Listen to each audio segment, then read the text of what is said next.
Hello दोस्तों, स्वागत है आप सभी लोगों का अपने इस चैनल पर। और उम्मीद करूंगा ये वीडियो आज आपका काफ़ी पसंद आएगा। तो चलते हैं, समझते हैं, पढ़ते हैं कुछ। आज की इस वीडियो में नया जानने का हम प्रयास करेंगे और वीडियो में बने रहिए। वीडियो अगर पसंद आए तो लाइक, शेयर, सब्सक्राइब सब करें। दोस्तों, आज की इस वीडियो में हम पढ़ेंगे सिंधु जल समझौते को। सिंधु जल समझौता। अब इससे आपको पता चल गया होगा, सिंध एक नदी है और नदी में जो जल होता है उसका बंटवारा किया गया है।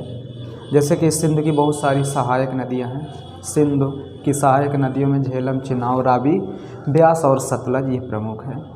अगर देखा जाए तो सिंध की सहायक नदी केवल चिनाब है, जिसमें से झेलम, रावी, ब्यास, सतलज ये सब चिनाब की सहायक हैं और चिनाब जा कर के सिंधु नदी में अपना जल गिरा देती है। और ये समझौता बहुत ज़रूरी भी था, क्योंकि दोनों मुल्कों में थोड़ा असंतोष था। संतोष न तो भारत कर रहा था, न तो पाकिस्तान कर रहा था। और हम तो कर भी लेते संतोष, लेकिन पाकिस्तान नहीं कर रहा था। तो जिसके चलते बीच में विश्व बैंक को आना पड़ा और विश्व बैंक ने यह समझौता कराया दोनों देशों के बीच में। और आज भी ये समझौता कायम है और दोनों देश मान भी रहे हैं। कभी कभी पाकिस्तान थोड़ा उछलने लगता है तो उसको भी मुंह तोड़ जवाब दिया जाता है। ठीक है, तो सिंधु जल समझौता समझते हैं। दोस्तों, ये समझौता हुआ था 19 सितंबर सन 1960 को। ये डेट आप याद रखना। सिंधु जल समझौता 19 सितंबर सन 1960 को हुआ था और ये समझौता भारत प्लस पाकिस्तान इन दो देशों के बीच में हुआ था। ये भी आप याद रखना। और एक जगह है पाकिस्तान में, जगह न कह करके हम ये कहें कि एक शहर है पाकिस्तान का, बहुत बड़ा शहर है जिसका नाम है कराची। तो ये इन दोनों देशों के बीच में ये समझौता कराची में हुआ था। बहुत सारी किताबें रावलपिंडी कहती हैं, तो रावलपिंडी में समझौता नहीं हुआ था। और मध्यस्थता का जो काम किया था वो विश्व बैंक ने किया था। मतलब बीच में, जैसे कि इधर ये भारत हो गया, बीच में विश्व बैंक ये, और इस साइड पाकिस्तान ये। तो कहने का अर्थ ये है कि बिचवानी का जो काम किया है वो विश्व बैंक ने किया भारत और पाकिस्तान के बीच में। ठीक, अब देखिए आगे। तो भारत की तरफ से पंडित जवाहरलाल नेहरू, उस समय हमारे जो तत्कालीन प्रधानमंत्री थे, जवाहर लाल नेहरू, ये भारत की तरफ से थे। और पाकिस्तान की तरफ से उनके राष्ट्रपति थे जनरल अयूब खान। याद रखना, अयूब खान ये पाकिस्तान के उस समय तत्कालीन राष्ट्रपति थे। दोनों ने हस्ताक्षर किए थे सिंधु जल समझौता में 19 सितंबर सन 1960 को, आप याद रखना। और ये समझौता हुआ था नदियों के जल को लेकर के।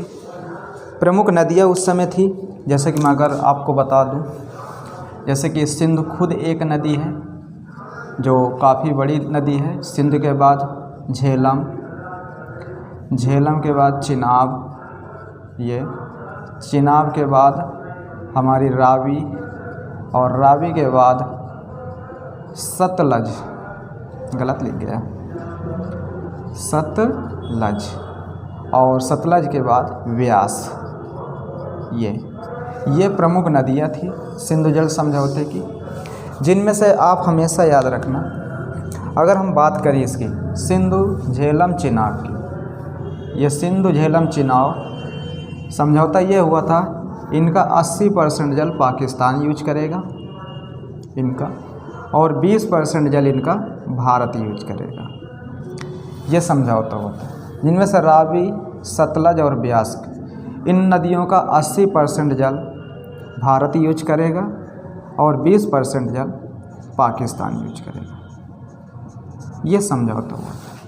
और सिंधु नदी पाकिस्तान की सबसे बड़ी नदी है अगर सिंधु नदी का जल रोक लिया जाता है तो निश्चित है कि पाकिस्तान की अर्थव्यवस्था पर काफ़ी असर पड़ेगा और पाकिस्तान की अधिकांश जितनी भी नहरें निकाली गई हैं वो या तो सिंधु नदी से निकाली गई हैं या तो सिंधु की जो सहायक नदियां उनसे निकाली गई हैं।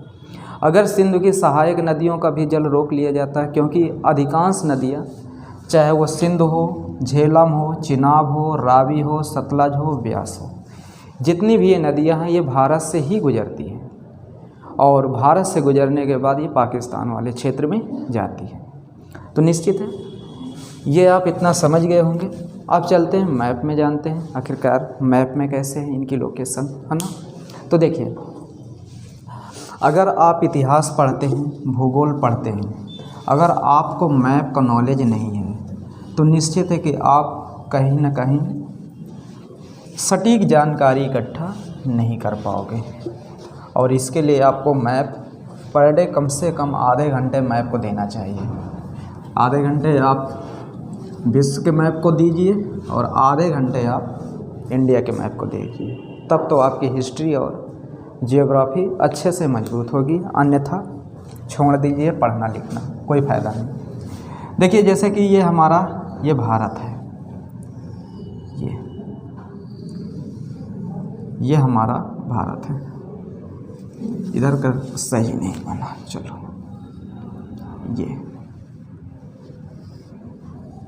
ये भारत है।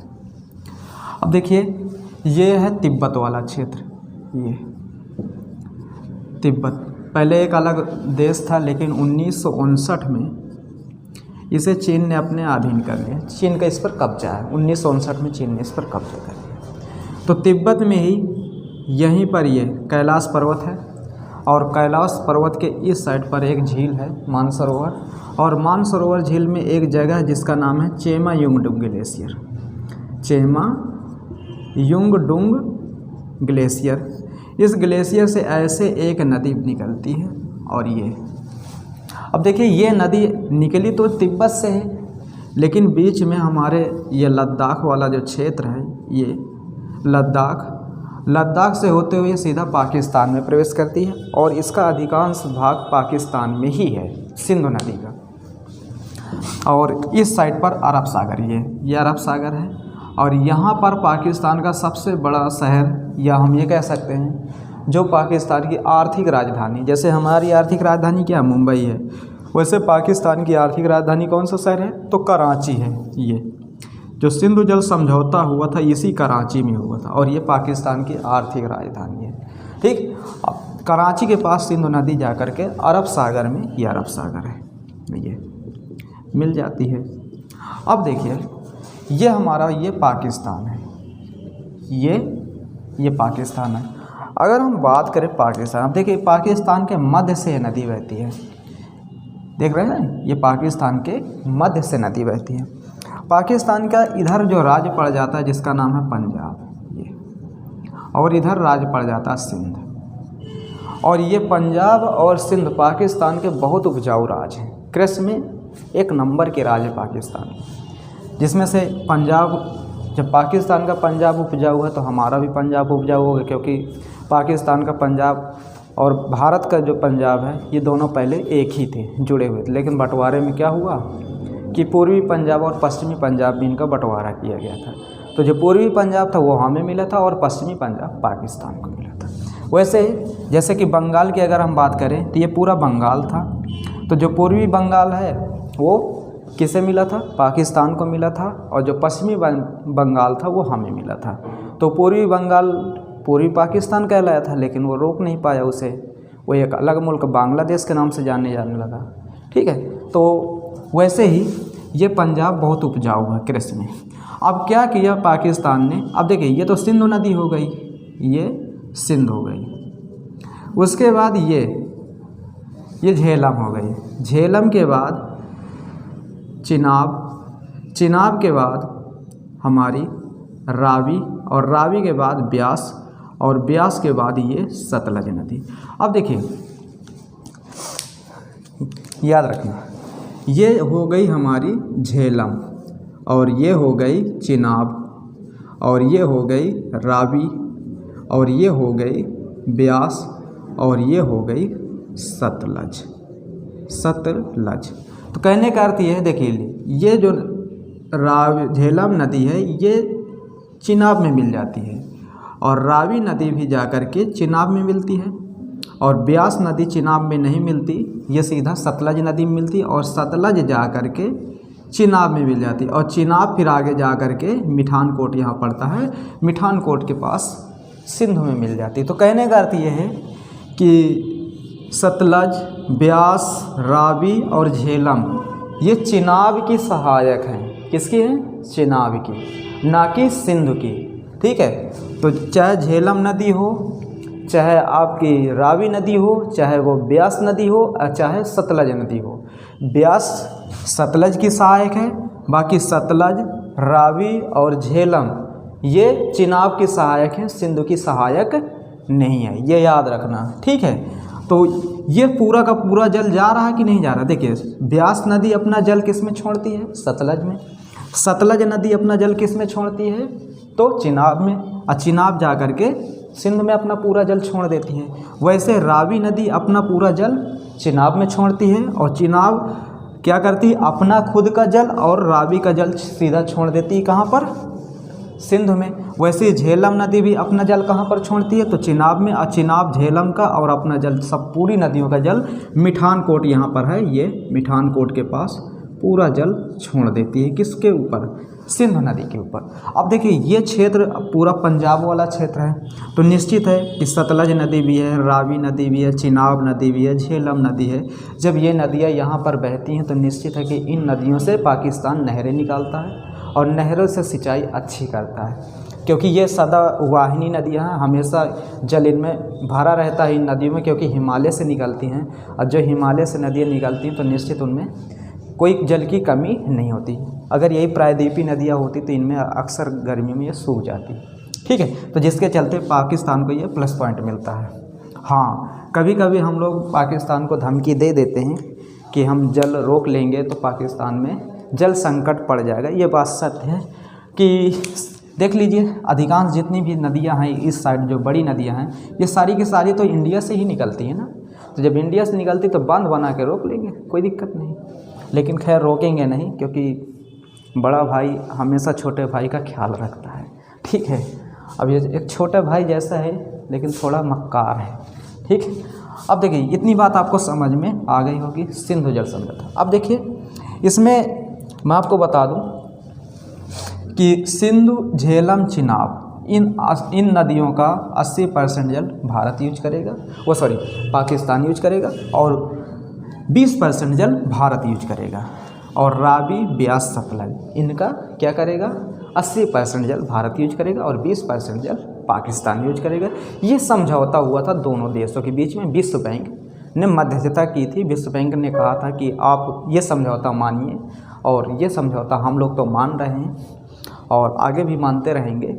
पाकिस्तान को भी मानना चाहिए कि बहुत बड़ा भारत ने त्याग किया है, कि नहीं तो चाहते तो हम इन नदियों का 80% जल हम ले सकते थे। ठीक है, बांध बना लेते, कुछ और कर लेते, कुल मिला के यूज कर लेते, और लेकिन हमने दिया। खैर ठीक है, उससे फ़ायदा भी है। और सतलज नदी से नहरें भी निकाली, जैसे इंदिरा गांधी नहर है, ये सतलज नदी से ही निकाली गई है। तो भारत भी यूज कर रहा है, अच्छा यूज कर रहा है, बिजली बना रहा है, सब चीज़ कर रहा है, तो होना भी चाहिए।